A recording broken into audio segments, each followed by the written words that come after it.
شجع في ثارة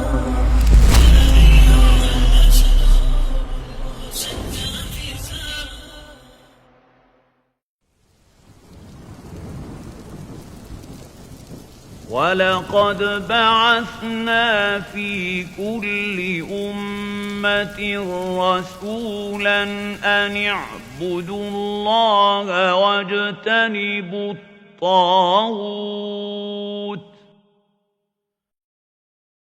الحمد لله نحمده ونستعينه ونستغفره ونعوذ بالله من شرور أنفسنا وصلى الله وسلم على نبينا محمد وعلى آله وصحبه أجمعين أما بعد গত পর্বে আমরা আলোচনা করেছিলাম ১ শিরক সম্পর্কে ভীতি, ২ লা ইলাহা ইল্লাল্লাহর প্রতি সাক্ষ্যদানের আহ্বান, ৩ তাওহীদ এবং লা ইলাহা ইল্লাল্লাহর সাক্ষ্যবাণীর ব্যাখ্যা। আর এই পর্বে আমরা আলোচনা করব ১ বালা মুসিবত দূর করা অথবা প্রতিরোধ করার উদ্দেশ্যে রিং, তাগা ইত্যাদি পরিধান করা শিরক, ২ ঝাড়ফুঁক ও তাবিজ কবচ প্রসঙ্গে, ৩ যে ব্যক্তি কোনো গাছ, পাথর প্রভৃতি দ্বারা বারাকাহ অর্জন করতে চায়। আজকে আমরা এই ৩টি বিষয় নিয়ে আলোচনা করব ইনশাআল্লাহ। এখন আমরা যে বিষয় নিয়ে আলোচনা করব তা হলো বালা মুসিবত দূর করা অথবা প্রতিরোধ করার উদ্দেশ্যে রিং, তাগা ইত্যাদি পরিধান করা শিরক। এই অধ্যায়ে তাওহীদের বর্ণনা শুরু হচ্ছে তার পরিপন্থী শিরকের বর্ণনার মাধ্যমে। সর্বজন বিদিত যে কোনো বস্তু সম্পর্কে জানার দুটি দিক রয়েছে, তার বাস্তবতাকে উপলব্ধি ও তার বিপরীত বিষয়কে জানা। ইমাম মুহাম্মদ বিন আব্দুল ওয়াহাব এইখানে তাওহীদের বিপরীত বিষয় অর্থাৎ শিরকে আকবরের বর্ণনা করেন। শিরকে আকবর তাওহীদকে সমূলে বিনাশ করে দেয় এবং যে এ মহাশিরকে পতিত হয় সে মিল্লাতে ইসলাম থেকে বের হয়ে যায়। বিশেষ আকীদা বিশ্বাস নিয়ে যা কিছু ঝুলানো হবে অথবা পড়া হবে সেটি এর অন্তর্ভুক্ত হবে, চাই সেটি বাড়িতে ব্যবহার করা হোক অথবা গাড়িতে অথবা ছোটদের শরীরে লাগানো হোক, এসব কিছু শিরকের অন্তর্ভুক্ত। আরবদের বিশ্বাস ছিল এগুলোতে উপকার হয়, আর এই বিশ্বাস হলো মারাত্মক, কেননা এতে বিশ্বাস করা হয় যে এই নগণ্য বস্তু নিশ্চয়ই আল্লাহ তাআলার নির্ধারিত তাকদীরকেও প্রতিহত করে। সুতরাং এই ধরনের বিশ্বাস ছোট শিরক কিভাবে হতে পারে, বরং তা বড় শিরক, কেননা এই বিশ্বাসের অন্তর সেগুলির সাথে সম্পৃক্ত এবং সেগুলিকে বিপদ আপদ উদ্ধার ও প্রতিহত করার কারণ বলে মনে করে।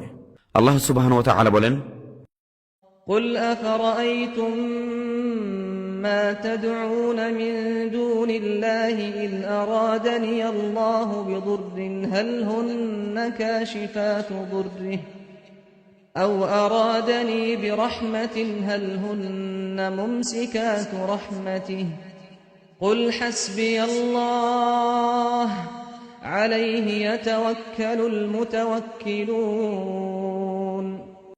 হে রাসূল, আপনি বলে দিন, তোমরা কি মনে করো আল্লাহ যদি আমার কোনো ক্ষতি করতে চান তাহলে তোমরা আল্লাহ ব্যতীত যাদেরকে ডাকো তারা কি তার নির্ধারিত ক্ষতি হতে আমাকে রক্ষা করতে পারবে? অথবা তিনি আমার প্রতি অনুগ্রহ করতে চাইলে তারা কি তার অনুগ্রহ ঠেকাতে পারবে? সূরা জুমার আয়াত নম্বর 38। অর্থাৎ তোমরা স্বীকার করছো যে যিনি আকাশ ও পৃথিবী সৃষ্টি করেছেন তিনি আল্লাহ, এরপর আবার অন্য কিছুর ইবাদতে লিপ্ত হচ্ছ। কোরআন মাজিদের এইরূপী নীতি যে মুশরিকরা যে তাওহীদ রুবুবিয়া স্বীকৃতি দেয়, কোরআন তাদের ওই স্বীকৃতিকেই তাদের বিরুদ্ধে পেশ করে ইবাদতের তাওহীদকে সাব্যস্ত করে, যে তাওহীদকে তারা অস্বীকার করে থাকে। তাদের অন শব্দটিতে দুআ দুই অর্থে ব্যবহৃত, প্রার্থনামূলক, ইবাদতমূলক, আর মুশরিকদের দোয়াতে এই দুই প্রকারে বিদ্যমান। আল্লাহ ব্যতীত যাকেই ডাকা হয় তারা বিভিন্ন ধরনের, তাদের মধ্যে কেউ নবী, রসুল ও সৎলোকদেরকে আহ্বান করে, কেউ বা আল্লাহর ফেরেশতাকে, আবার কেউ তারকা মণ্ডলের দিকে ধাবিত হয়, কেউ বা গাছ বা পাথরের প্রতি এবং অন্যরা মূর্তির প্রতি ধাবিত হয়। সাহাবী ইমরান বিন হুসাইন রাদিয়াল্লাহু তাআলা আনহু থেকে বর্ণিত হয়েছে, নবীজি সাল্লাল্লাহু আলাইহি ওয়াসাল্লাম এক ব্যক্তির হাতে একটি পিতলের বালা দেখতে পেলেন। তিনি বললেন, এটা কি? লোকটি বলল, এটা দুর্বলতা দূর করার জন্য দেয়া হয়েছে। তিনি বললেন, এটা খুলে ফেলো, কারণ এটা তোমার দুর্বলতাকে শুধুই বৃদ্ধি করবে, আর এটা তোমার সাথে থাকা অবস্থায় যদি তোমার মৃত্যু হয় তবে তুমি কখনোই সফলকাম হতে পারবে না। এখানে এ তোমার অসুস্থতা আরো বৃদ্ধি করবে, অর্থাৎ যদি তোমার বিশ্বাস অনুযায়ী তার কোনো প্রভাব থাকে তবে তা শুধু তোমার শরীরেই ক্ষতি সাধন করবে না, বরং তার সাথে অন্তর আত্মারও ক্ষতি সাধন করবে, যার ফলে তোমার অন্তর ও আত্মা দুর্বল হয়ে পড়বে।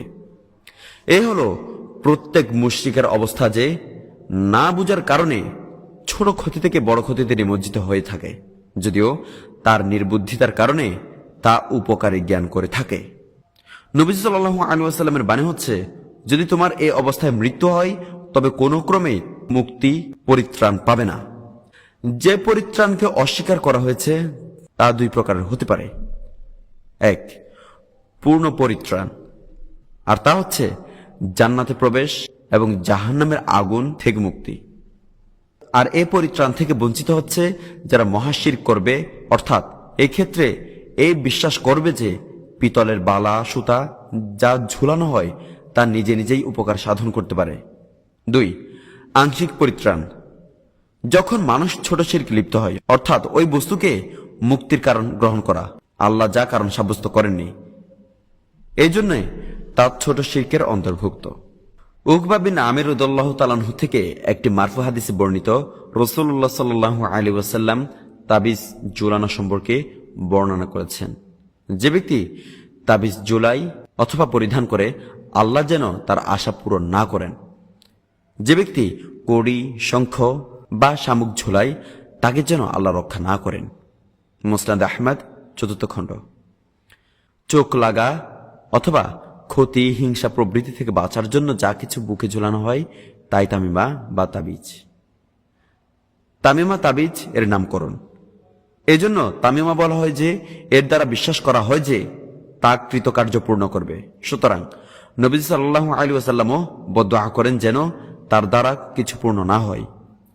বদদুআ শব্দের অর্থ হচ্ছে এক প্রকারের ঝিনুক যা লোকেরা বুকে অথবা হাতে ঝুলায় অনিষ্টতা থেকে বাঁচার জন্য।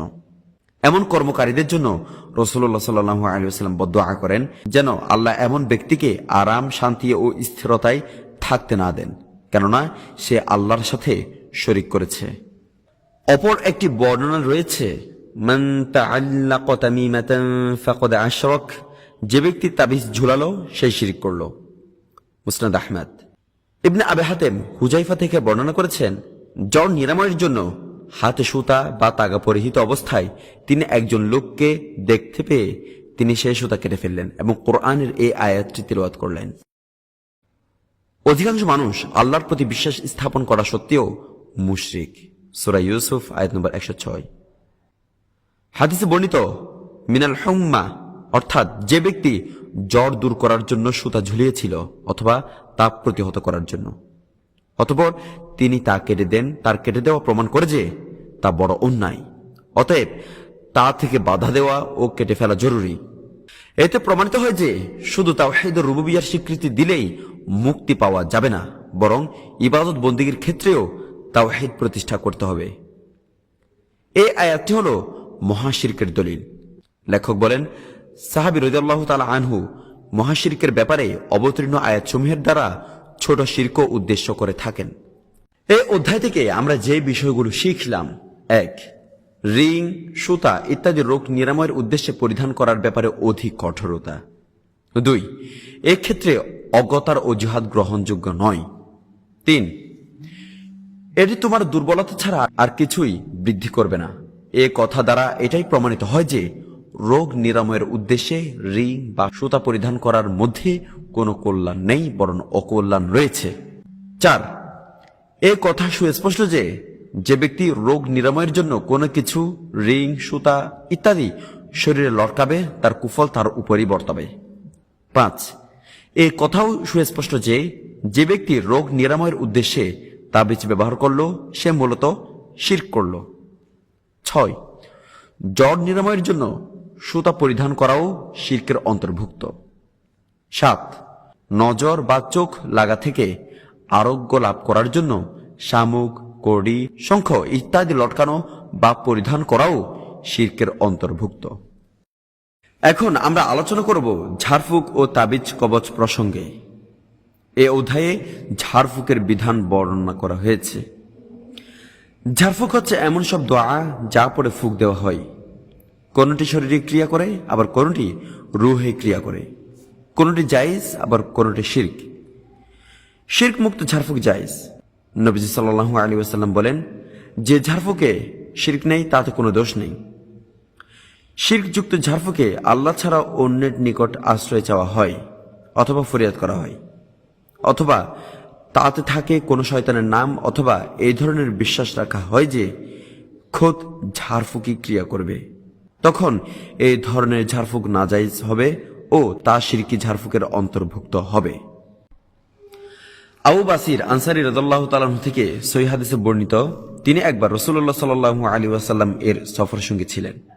এই সফরে রাসূলুল্লাহ সাল্লাল্লাহু আলাইহি ওয়াসাল্লাম একটি নির্দিষ্ট এলাকায় একজন দূত পাঠালেন। এর উদ্দেশ্য ছিল উটের গলায় যেন ধনুকের কোনো রজ্জু লটকানো না থাকে, অথবা এই জাতীয় রজ্জু যেন কেটে ফেলা হয়। সহিহ বুখারী। আরবদের বিশ্বাস ছিল এই ধরনের মালা জীবজন্তুকে চোখ লাগানো থেকে রক্ষা করে, তাই এটি কেটে ফেলার নির্দেশ দেওয়া হয়েছে। আব্দুল্লাহ ইবনে মাসউদ রাদিয়াল্লাহু তাআলা থেকে বর্ণিত আছে, তিনি বলেন, আমি রাসূলুল্লাহ সাল্লাল্লাহু আলাইহি ওয়াসাল্লামকে এই কথা বলতে শুনেছি যে নিশ্চয়ই ঝাড়ফুঁক, তাবিজ ও পরস্পর প্রেম ভালোবাসা সৃষ্টির জন্য কোনো কিছু তৈরি করা শিরক। মুসনাদ আহমদ। হাদিসে সকল প্রকার ঝাড়ফুঁক, তাবিজ ও প্রেম ভালোবাসা সৃষ্টির জন্য কোনো কিছু তৈরি করা শিরক বলে গণ্য করা হয়েছে, কিন্তু শিরক মুক্ত ঝাড়ফুঁক জায়েজ। কেননা হাদিসে আছে, শিরক না হওয়া পর্যন্ত ঝাড়ফুঁকে কোনো দোষ নেই। এছাড়া নবীজি সাল্লাল্লাহু আলাইহি ওয়াসাল্লাম নিজে ঝাড়ফুঁক করেছেন। অতএব দলিলে প্রমাণ করে যে প্রত্যেক প্রকার ঝাড়ফুঁক শিরক নয়। শাইখ ব্যাখ্যা দেন যে নিশ্চয় এটি এমন জিনিস যা তারা তৈরি করে এবং ধারণা করে থাকে যে এটি স্বামী স্ত্রীর মধ্যে পরস্পর ভালোবাসা সৃষ্টি করে। অতএব এটি জাদুর এক প্রকার। প্রকৃতপক্ষে তা তাবিজ কবচের অন্তর্ভুক্ত, কেননা তা বিশেষ পন্থায় তৈরি করে জাদু করেই তাতে শিরকের মন্ত্র ফুঁক দেয়, যার ফলে তাদের ধারণা স্বামী স্ত্রী পরস্পরকে ভালোবাসতে থাকে। তাই এটি এক ধরনের জাদু, আর জাদু হলো আল্লাহর সাথে শিরক ও কুফরি। আব্দুল্লাহ বিন উকাইম রাদিয়াল্লাহু তাআলা আনহু থেকে মারফু হাদিসে বর্ণিত আছে, যে ব্যক্তি কোনো জিনিস লটকায় সে উক্ত জিনিসের দিকেই সমর্পিত হয়, অর্থাৎ এর কুফল তারই উপর বর্তাবে। সকল প্রকার তাবিজ নিষিদ্ধ। যে ব্যক্তি তাবিজকে হালাল করার জন্য কোনো ফাঁকফুকর খুঁজবে সে অবশ্যই ক্ষতিগ্রস্ত হবে। বান্দা যদি সে অন্তর থেকে সমস্ত কিছুর ভরসাকে বের করে একমাত্র আল্লাহর প্রতি ভরসা করে, তবে তার আনন্দ, মুক্তি ও সফলতা রয়েছে।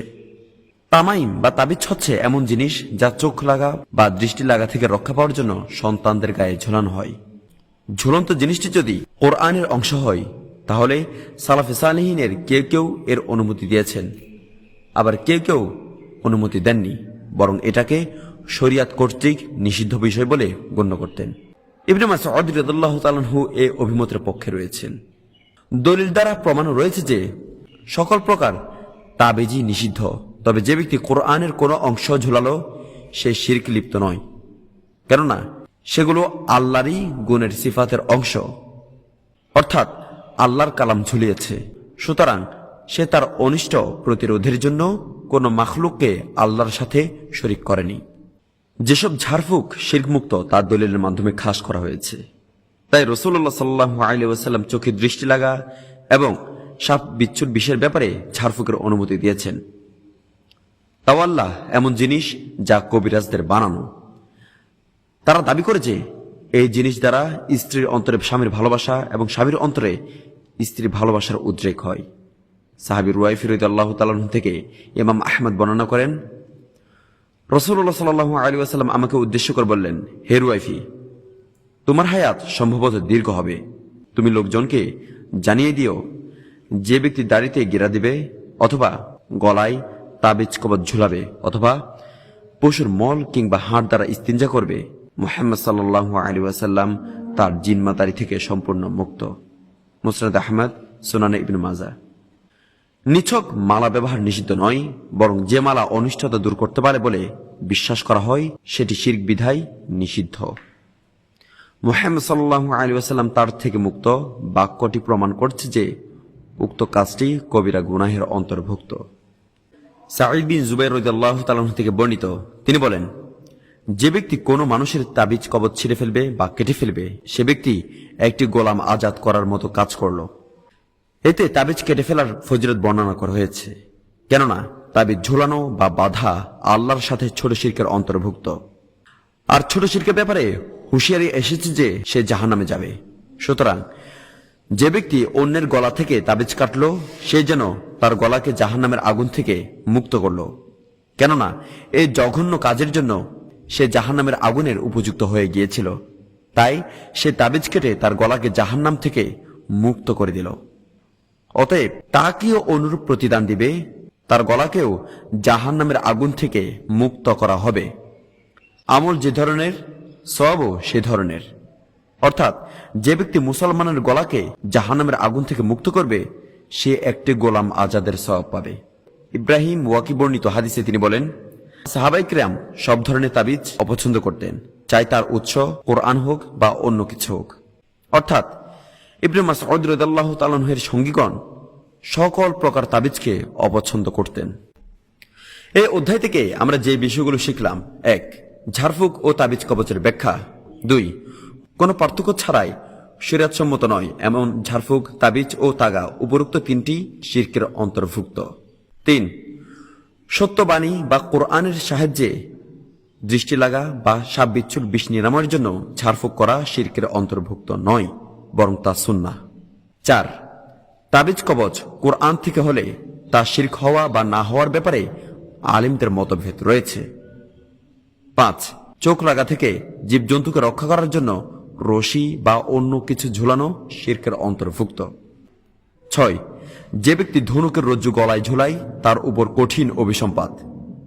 7. কোন মানুষের তাবিজ কবচ ছিঁড়ে ফেলা কিংবা কেটে ফেলার ফজিলত। এখন আমরা আলোচনা করব অধ্যায় 8 নিয়ে। যে ব্যক্তি কোনো গাছ, পাথর প্রভৃতির দ্বারা বারাকা অর্জন করতে চায় এমন ধরনের কাজের বিধান কি? উত্তর: বারাকা হচ্ছে কল্যাণের আধিক্য, স্থায়িত্ব ও অবিচ্ছিন্ন হওয়া। কোরআন ও হাদিস থেকে সাব্যস্ত হলেও একমাত্র আল্লাহ সুবহানাহু ওয়া তাআলাই বারাকা দিয়ে থাকেন, আর সৃষ্টির মধ্যে একে অপরকে বারাকা দিতে পারে না। আল্লাহ সুবহানাহু ওয়া তাআলা বলেন, تبارك الذي نزل الفرقان على عبده ليكون للعالمين نذيرا। বরকতময় ওই সত্তা যিনি তার বান্দার প্রতি ফুরকান অবতীর্ণ করেছেন। সূরা ফুরকান আয়াত নম্বর 1। অর্থাৎ ওই সত্তার কল্যাণসমূহ সুমহান, প্রচুর ও স্থায়ী, যিনি তার বান্দার প্রতি কোরআন অবতীর্ণ করেন। তিনি আর বলেন, وباركنا عليه وعلى إسحاق ومن আমি ইব্রাহিম ও ইসহাকের প্রতি বারাকা অবতীর্ণ করেছি। সুতরাং বারাকা দানকারী একমাত্র আল্লাহ সুবহানাহু ওয়া তাআলাই। অতএব কোন সৃষ্টির জন্য এ বলা বৈধ হবে না যে আমি অমুক বস্তুতে বারাকা দিয়েছি, অথবা আমি তোমাদের কাজকে বরকতময় করব, অথবা তোমাদের আগমন বরকতময়। যেহেতু কল্যাণের আধিক্য, স্থায়িত্ব ও অবিচ্ছিন্ন হওয়া তারই পক্ষ থেকে, যার হাতে সমস্ত কিছুর ইখতিয়ার। পবিত্র কোরআন ও হাদিসে প্রমাণিত হয় যে আল্লাহ বস্তুর মধ্যে যে বারাকা দিয়েছেন তা হয় স্থান অথবা সময়ের মধ্যে বা মানুষের মধ্যে। প্রথম প্রকার, যেমন বাইতুল্লাহ, বাইতুল মাকদিস ইত্যাদি, এই সকল স্থানে অফুরন্ত ও স্থায়ী কল্যাণ আছে। এর অর্থ এই নয় যে এইগুলোর মাটি ও দেয়াল অর্জন করতে হবে। এমনিভাবে হাজার আসওয়াদ বা কালো পাথরও একটি বারাকামণ্ডিত পাথর। যে ব্যক্তি এটি ইবাদতমূলক এবং অনুসরণমূলক চুম্বন করবে, সে রাসূলুল্লাহ সাল্লাল্লাহু আলাইহি ওয়াসাল্লাম এর আনুগত্যের বারাকা লাভ করবে। উমর রাদিয়াল্লাহু তাআলা আনহু কালো পাথর চুম্বন দেওয়ার সময় বলেন, নিশ্চয় আমি জানি তুমি একটি পাথর, উপকারও করতে পারবে না, অনিষ্টও করতে পারবে না।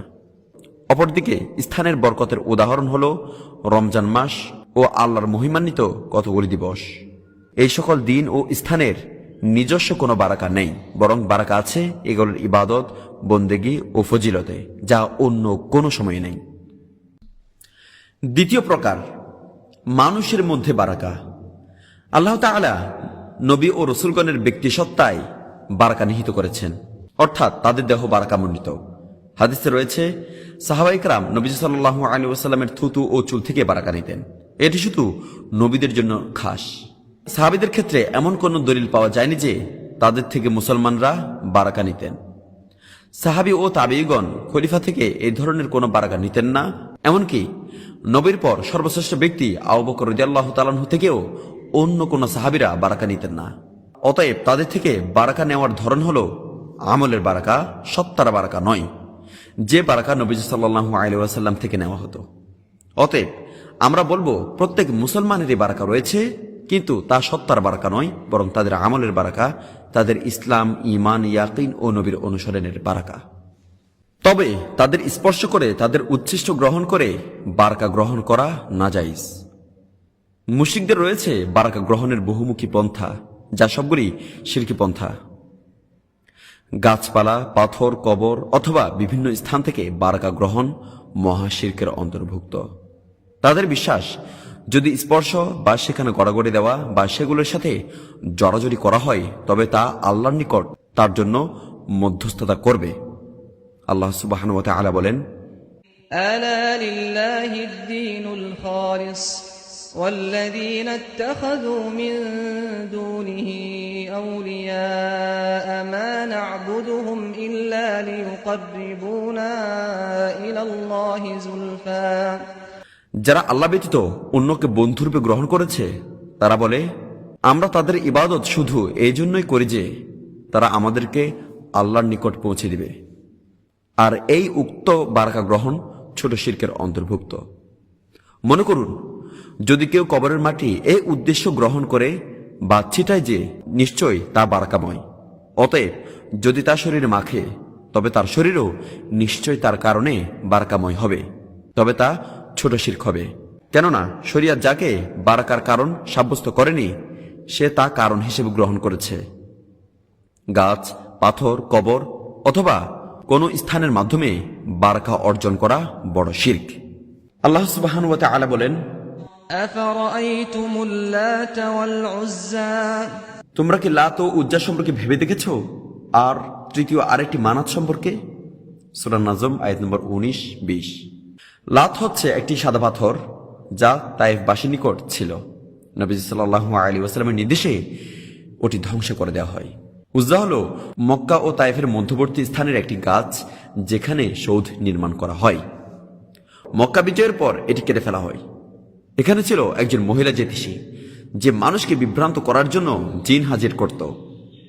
তাকেও হত্যা করা হয়। মানাত, এটিও মুশরিকদের একটি দেবী। তাকে মানাত নামে অভিহিত করার কারণ হল তার সম্মানে সেখানে বেশি বেশি পশু জবাই করে রক্ত প্রবাহিত করা হতো, যার জন্য মানাত বলা হয়। আলোচ্য অধ্যায়ের সাথে উক্ত আয়াতের সামঞ্জস্য, লাত ও মানাত হল দুটি পাথর ও উজ্জা হল একটি বৃক্ষ। মুশরিকগণ এই তিনটির নিকট যা কিছু করত, ঠিক ওই ধরনের কর্মকাণ্ড তার পরবর্তী যুগের মুশরিকরাও করত। আর এর মধ্যে আরো মারাত্মক হল কবরকে মাবুদ বানিয়ে সেখানে ইবাদত ও তার অভিমুখী হওয়া। আবু ওয়াকিদ আল-লাইসি রাদিয়াল্লাহু তাআলা থেকে বর্ণিত আছে, তিনি বলেছেন, আমরা রাসূলুল্লাহ সাল্লাল্লাহু আলাইহি ওয়াসাল্লামের সাথে হুনাইনের যুদ্ধের উদ্দেশ্যে রওনা হলাম। আমরা তখন সবেমাত্র ইসলাম গ্রহণ করেছি। এক স্থানে পত্তলিকদের একটি কুলগাছ ছিল, যার চারপাশে তারা বসত এবং তাদের সমরাস্ত্র ঝুলিয়ে রাখত। গাছটিকে তারা যাত আন-নাওয়াত বলত। আমরা একদিন একটি কুলগাছের পার্শ্ব দিয়ে যাচ্ছিলাম।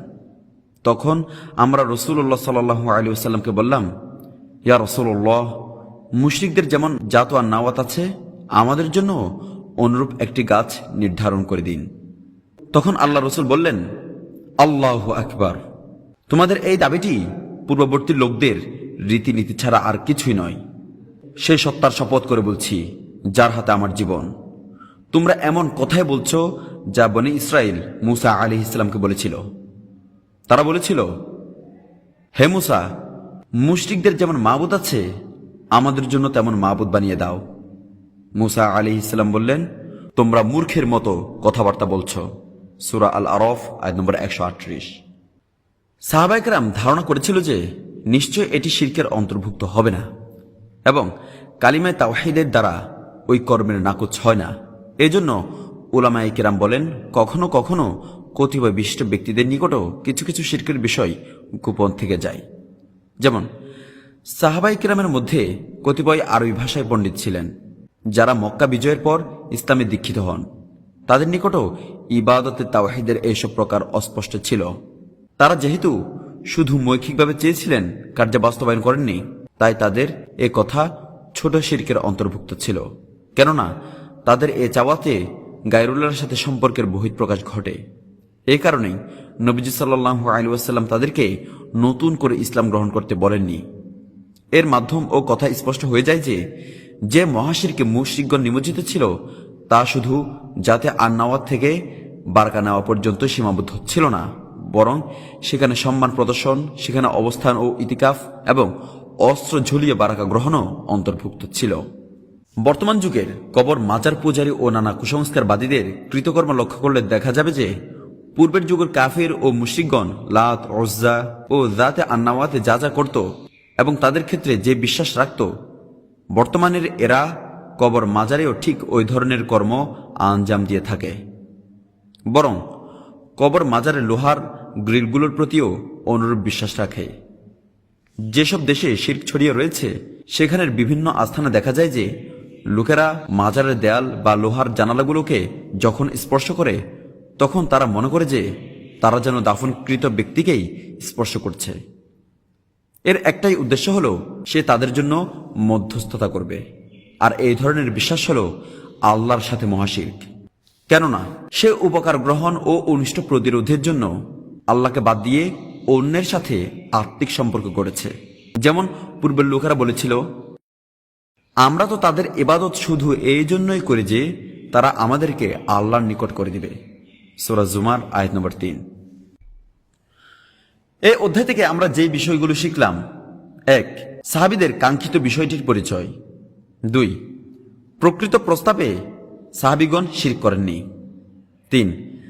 সাহাবীদের জন্য যে পরিমাণ সওয়াব দান ও গুনাহ মাফের ওয়াদা রয়েছে অন্যদের ব্যাপারে তা নেই। 4.